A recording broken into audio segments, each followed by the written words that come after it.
सबसे पहले हम ग्रहों के विषय में जानेंगे। ग्रह कितने होते हैं? ग्रह टोटल 9 ग्रह हैं। 9 ग्रहों में सबसे पहले सूर्य नारायण भगवान, सूर्य, चंद्र, मंगल, बुध, गुरु, शुक्र, शनि, ये 7 ग्रह, ये प्रत्यक्ष रूप से या अप्रत्यक्ष रूप से इनका प्रभाव है, जो देखे भी जा सकते हैं। सूर्य नारायण भगवान और चंद्रमा को तो हम प्रत्यक्ष देखते हैं, और शनि तक जो ग्रह हैं यह फिजिकल रूप में विद्यमान है इस ब्रह्मांड में, सोलर सिस्टम में। और 2 ग्रह छाया ग्रह हैं। कौन कौन से? राहु और केतु। कुल मिलाकर के 9 ग्रह हैं। अन्य ग्रह भी हैं, लेकिन ज्योतिष में प्रमुख रूप से इन 9 ग्रहों को लिया गया है। अभी छाया ग्रह जो शैडो प्लेनेट हैं, तो राहु और केतु, इनका भी ज्योतिष में बड़ा महत्व है। और तो जो प्रिडिक्शन होती है, फलादेश होता है जन्म पत्रिका कुंडलिका का, उस कुंडली में हमको इन नवग्रहों की स्थिति को देखना पड़ता है। यह कहाँ बैठे हैं, किस स्थिति में है, किस पोजीशन में है। तो इस प्रकार से यह नवग्रह हो गए, और यह ग्रहों का सीक्वेंस है, क्रम है, क्रम वाइज।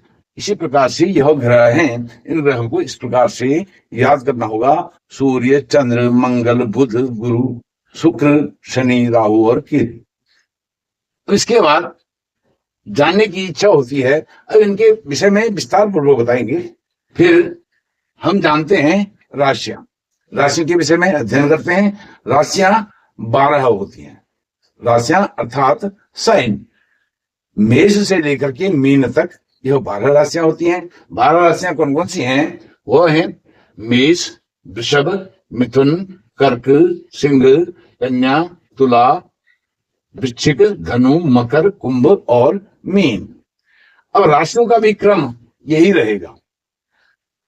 अब हम किसी से पूछें 6 नंबर की राशि कौन सी है? 6 नंबर की राशि कन्या राशि होती है।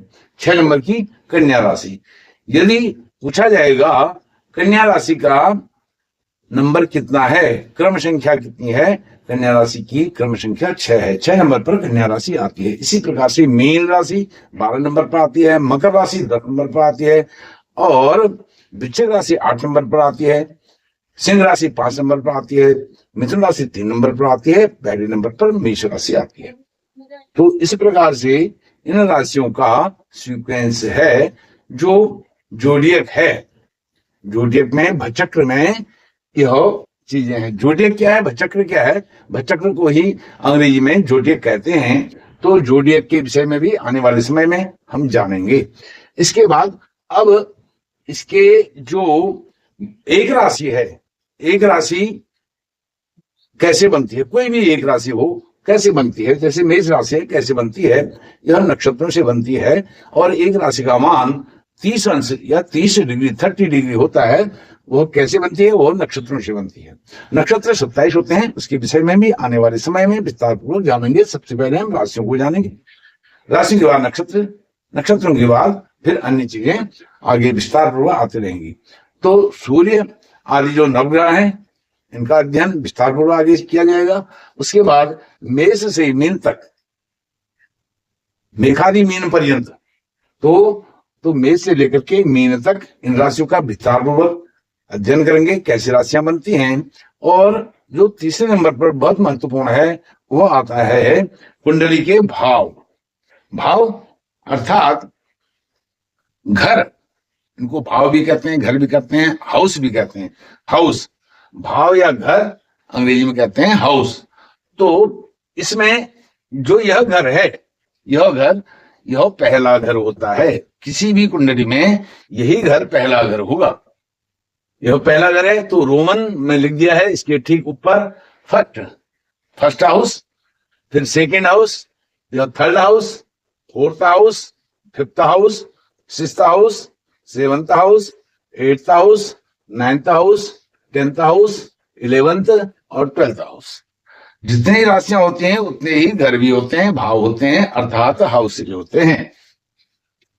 तो यह हर कुंडली में पहला घर हुआ, और इसी क्रम से हर कुंडली में यह दूसरा, तीसरा, चौथा आदि, इसी प्रकार से यहां तक यह 12वां घर होगा। इसके अंदर राशि कौन सी होगी वो एक डिफरेंट मैटर होगा, वह एक अलग बात होगी, अलग चीज होगी। इसमें रेंडमली कुछ भी अंक हो सकते हैं इनके अंदर। जो अंक यहां पर होगा एंटी क्लॉकवाइज घूमते हुए फिर उसी सीक्वेंस में सारे नंबर आएंगे। जैसे माना यहां पर हम मानते हैं 11 नंबर है, 11 12 1 2 3, 12 होगा, 12 के बाद फिर 1 आएगा, मीन राशि समाप्त होगी, फिर मेष राशि बनेगी। इसी प्रकार से यहां पर 3 है, 3 4 5 6 7 8 9। ध्यान रखना होगा कि इसमें जो भी अंक लिखे होंगे, न्यूमेरिक लिखे होंगे, वो एंटी क्लॉकवाइज लिखे होंगे, क्लॉकवाइज नहीं जाएंगे, नंबर लिखने में एंटी क्लॉकवाइज जाएंगे। इस प्रकार से यह 12 घर होते हैं। अब 12 घरों में यह प्रत्येक घर व्यक्ति के किसी न किसी मैटर को रिप्रेजेंट करता है। जैसे पहला घर है, पहला घर यह आपके व्यक्तित्व को बताएगा, अर्थात इसको तनुभाव भी कहते हैं। तनु अर्थात तन, शरीर, यह आपका संपूर्ण शरीर है, संपूर्ण शरीर का यह प्रतिनिधि घर है। यह क्या है, यह आपका रिसीवर है, रिसीवर की तरह यह काम करता है। और अन्य जो घर हैं यह भी इस घर से संबंधित है, अन्य 11 घर। इस घर के यह सब अंग हैं, इन सब अंगों से मिलकर के यह घर बना हुआ है, यह भाव बना हुआ है, इसको कहते हैं तनुभाव। तनुभाव अर्थात आपका संपूर्ण शरीर। आप हैं, यह आप हैं, यह एक मॉनिटर है, यह मॉनिटर के अन्य जो हैं इसमें कलपुर्जे हैं, इक्विपमेंट हैं, इंस्ट्रूमेंट हैं, कंपोनेंट्स हैं। अब यह तनुभाव है, यह धन भाव, कुटुंब का भाव, परिवार का भाव। इसी प्रकार से यह सहज यानी आपके भाइयों का भाव, बहनों का भाव, और साथ में आपके पराक्रम का भाव, परिश्रम का भाव, आपके साहस का, करेज का भाव, यह तीसरा भाव होता है। इसको विस्तार में बताऊंगा, अभी मैं रैंडमली ऊपर ही ऊपर बता रहा हूं और एक सामान्य रूप से बता रहा हूं। यह घर जो चौथा घर होगा, यह चौथा घर आपके सुख का होगा, ऐश्वर्य का होगा, आपकी माताजी का होगा, आपकी प्राइमरी शिक्षा का होगा, ऐशो आराम का होगा, लग्जरियस लाइफ का यह चौथा घर होगा। पांचवा घर आपकी संतान का, उच्च शिक्षा का, और आपके लव अफेयर का, लव रिलेशन का यह घर होगा। छठा घर इसको कहते हैं रिपु, ऋण, रोग। रिपु अर्थात शत्रु, एनेमी, शत्रु, ऋण, रोग, यह घर होगा। और यह आपके कंपटीशन का घर भी है। कंपटीशन में भी बहुत कुछ आपको एक तरह से कष्ट होता है, इसलिए उसको भी, कंपटीशन को भी एक रिपु के रूप में, शत्रु के रूप में देखा जाता है। यह घर आपका पति का घर या पत्नी का घर, मेल फीमेल उस हिसाब से देखेंगे। यदि यह जेंडर वाइज हम देखें, यह मेल की जन्म पत्नी है तो यह उसके पत्नी का हुआ, यह फीमेल की है तो यह उसके पति का हो जाएगा, अर्थात उसके भर्ता का घर जो उसका भरण पोषण करता है, या वह अर्धांगिनी का घर। पति पत्नी का घर यह आपकी साझेदारी का घर भी होगा, लाइफ पार्टनर का घर और बिजनेस पार्टनर का घर। ये सब चीजें इस घर से लिखी जाएंगी। उसके बाद यह है आपके कष्टों का घर, मृत्यु का घर, आयुष्य का घर, आपको आरोग्य देने वाला घर, आयु का घर, आयु देने वाला, एज देने वाला, आपकी आयु कैसी रहेगी, आपकी उम्र कैसी रहेगी, आपका स्वास्थ्य कैसा रहेगा, गोपनीयता का घर, गोपनीय चीजें, सिक्रेसी वाले पॉइंट्स सब यहाँ से देखे जाएंगे।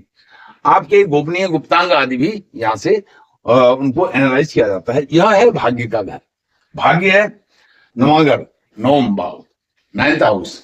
भाग्य इसको पिताजी का घर भी कहते हैं, और यह भी आपके एक तरह से भाग्य आपका कैसा रहेगा, भाग्य आपके लिए कैसा साथ देगा, उसका घर है। यह आपके कर्म का है, कर्म का है, और साथ में आपके जॉब का है, आपकी सक्सेस का है, आपके जो भी नौकरी, पेशा, व्यवसाय, वह सब कर्म यह घर निर्धारित करता है।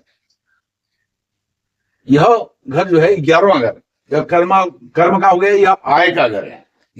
11वां अर्थात 11th हाउस आपके आय का, डिजायर का, इच्छाओं की पूर्ति का यह घर है। इनकम का घर भी इसको कहते हैं। आय आ रही है, इनकम आ रही है, और डिजायर से आपकी इच्छाएं कैसी होंगी, पूरी होंगी या नहीं होंगी, उसका घर है।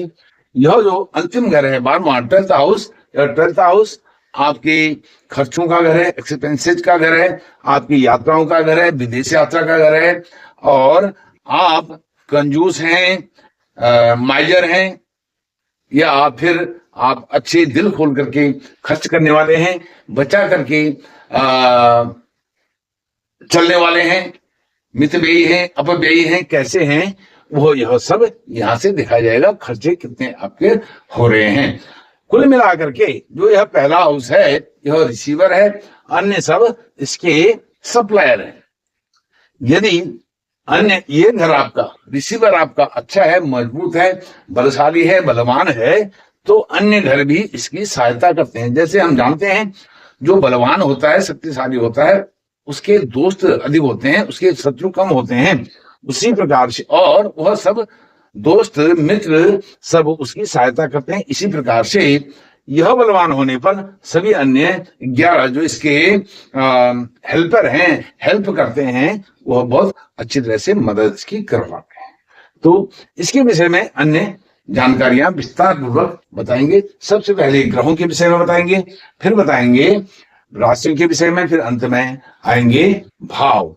इन भावों को कैसे देखा जाता है, कैसे इंप्लीमेंट किया जाता है, कैसे आपके जीवन में इनकी क्या महत्ता है, कैसे हम प्रिडिक्शन कर सकते हैं इन भावों के आधार पर। इन भावों में कौन सा ग्रह है और कौन सी राशि किस घर में बैठी हुई है, उसके आधार पर प्रिडिक्शन किया जाता है। तो इसको आप ग्रह से लेकर के, राशियां से लेकर के और भाव तक इनका अध्ययन कीजिए।